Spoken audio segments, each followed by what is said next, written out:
A medical marijuana growing operation recently approved by the city of Phoenix is causing strong opposition from neighbors in the area. But it may be too little, too late.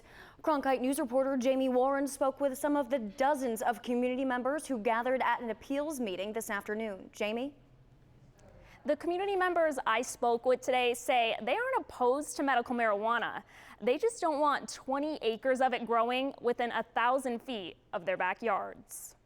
Mike McCreary is the owner of 3G Construction in North Phoenix, where he and some of his neighbors now fear for the livelihood of their community. They're fearful of reduced property values. They're fearful of deterioration of the neighborhood.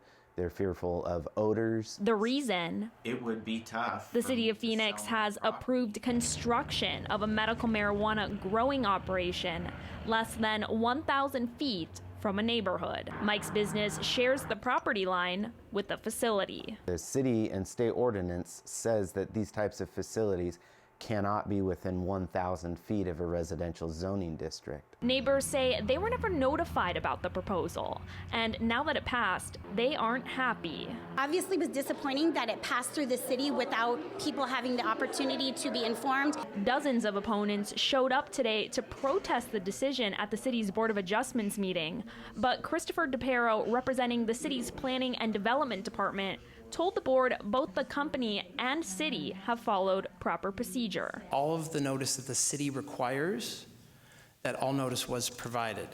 It is possible that there were people not registered that didn't receive notice, but we can only provide the list that the city has on record. Move it somewhere else where you're not so close to homes. There's a bunch of homes, even schools. We just say, put it somewhere else. Now, city representatives say one reason they allowed the variance from the 1,000-foot rule is because the facility would be across from the CAP canal from the residential neighborhood. Now, despite the loud opposition today, the board upheld the previous decision, and construction of the marijuana growing operation will continue.